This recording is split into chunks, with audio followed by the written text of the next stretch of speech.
In this video, I'll be sharing my opinions on vitamins, supplements, and minerals for multiple sclerosis. Don't turn away because that starts right now.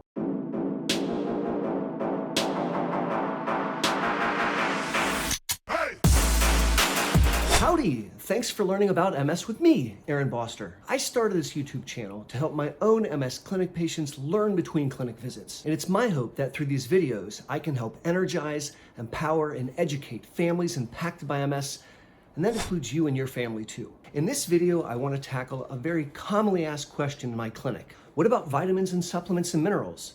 Are there ones that I should avoid? Are there ones that I should take to help up my game in MS? So if you'd like to hear my opinions, let's jump in. Now, for starters, I want to share with you, you can do miraculous things to improve the quality of your nutrition simply by changing the foods that you eat. I will be talking about pills and supplements and things that you buy at a health food store in a little bit later on in this video, but I want to place up front right now the importance of eating good, healthy, and clean food. You can do a tremendous amount to improve the quality of your life and the quality of your health. You can improve your energy levels. You can remove or diminish cog fog and improve your sleep all through diet and exercise. Now, I have lots of videos on this channel about nutrition and MS, and I'll throw a link to a playlist right here in case you want to check that out later. But in a quick nutshell, I want to challenge you to eat real food and whole food and single ingredient food. I want to challenge you to step away from fast foods, fried foods, sugar-laden foods, foods loaded with high fructose corn syrup, and heavily processed foods that will never ever rot. They last in a package indefinitely. They're preserved forever because it's not actually food, guys. Those are chemicals. And it's my request that you avoid them.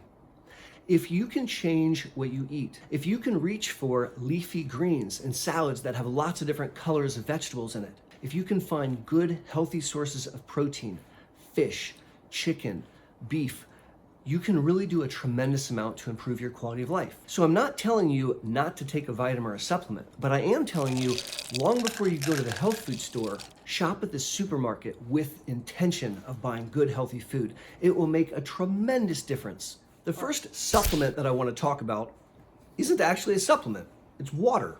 Now, don't change the video and say, oh gosh darn it, here Boster goes again talking about water.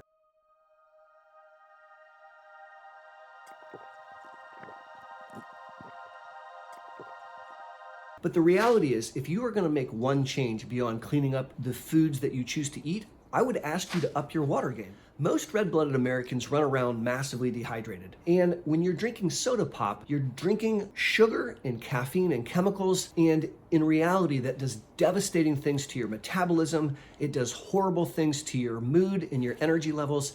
And I'm gonna ask you to set the soda pop aside and instead reach for some water. I dare you, I double dog dare you to drink a glass of water with each one of 3 meals and a glass of water between each meal. It's gonna up your water game, and you will be shocked at how much better you feel, how much more energy you have, how much easier it is to use the bathroom, and how your bladder has started to improve its function. Try it out. Okay, so we've talked about food choices. We've talked about the importance of water. The next supplement that I want to discuss with you is vitamin D3. It turns out that if you have a low level of vitamin D pre-puberty, it increases your individual risk to develop MS. If you already have MS and you have a low level of vitamin D, it drives your disease faster. And the evidence appears that if we supplement your vitamin D, that may slow your disease down. And at the Boster Center for MS, we routinely check our patients with a laboratory called a vitamin D 25OH level. And it's my goal that that level is above 50, but below 100. That's the sweet spot that I want you in. Now, how do we accomplish that goal? How do we drive your vitamin D up? Well, one option is to go out shirtless in full sun for 15 minutes, and you will literally absorb 5,000 international units of D3. The only problem is here in the Midwest where I live, it's awful cold outside. So going outside near naked is gonna be tough. And so instead, we could look for foods that are rich in vitamin D. Now, cod liver oil, beef liver, these kind of things are not very frequently found on my dinner table, but you can find plenty of foods that are enriched with vitamin D. Oftentimes, the milk that we buy in the grocery store has vitamin D added to it. But if we're not gonna bathe ourselves in the sun or be able to take in enough foods to up our vitamin D, we can also take a pill. And I recommend that people take a vitamin D3 pill. D3 because I believe it's better absorbed in the human body. What's the right dose? I can't tell you that without knowing your blood level, but I can share that the majority of our patients in the Midwest find themselves on between 4,000 and 5,000 international units of D3 daily. The next supplement I like to discuss is fiber. Fiber is an indigestible solid, like sawdust. So if you put it in your mouth, it's gonna come out into the toilet. When you mix fiber with water, it swells like a sponge. And when that mixes with the food in your gut, it becomes big and bulky and easy to hold on to and easy to pass. Many patients with MS are terribly constipated, and most Americans have a diet which is almost devoid of fiber. So adding in fiber is a really, really good and important healthy option for your gut health and for a lot of other aspects. How do you add in fiber? The natural way is to eat leafy green vegetables, to eat broccoli, to eat asparagus, to eat fruits like apples, pears, and plums. Now, it's actually really hard to eat enough broccoli to get 30 to 40 grams of fiber a day. And so if that's the situation that you find yourself in, you can buy a fiber supplement. Go to the I Can't Poop aisle in the grocery store, and there's plenty of fiber supplements that you can purchase. And I would add one in with your meals and drinking your water and taking your fiber. You're gonna notice a change in your gut health. It's something missing from a lot of my patients' diets, and I recommend you take some fiber.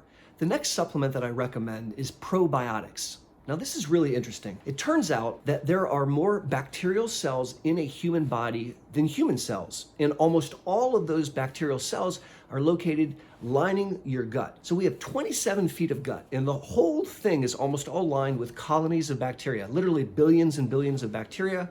They live in our gut symbiotically with us, and they process our food for us. They help us metabolize it. It's really, really important. Those colonies of bacteria are referred to as the microbiome. And we know that in the setting of MS, patients have dysbiosis, which means they have the wrong kind of bacteria in their gut. Their microbiome is all jacked up. And whereas that may in fact have some immune problems associated with it, I'm talking about gut health. And so by taking a probiotic, you're swallowing the good bacteria. You're repopulating your microbiome with healthy bacteria. And it's been my experience that my patients that have constipation, this helps them pull them to the center. And my patients that have diarrhea, this helps pull them to the center.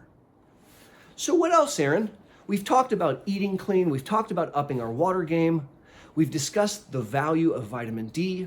We've talked about my desire to up your fiber and also to take a probiotics. What else? Honestly, the only other thing I typically recommend is a once-a-day multivitamin. What the? I do not recommend supplementing other vitamins and minerals unless we have a deficiency that we've identified. I would much rather that you spend energy and time trying to optimize your food quality and food choices, avoiding fast foods and fried foods and sugar-laden foods, reaching for leafy green vegetables and fruits and vegetables of different colors and lean proteins. That's going to get you much, much farther than any individual pill. If you'd like to learn more about nutrition and MS, certainly click the video that's on your screen right now. My name's Aaron Boster. Until the next time we meet, whether that be online or at the Boster Center for MS, be safe and take care.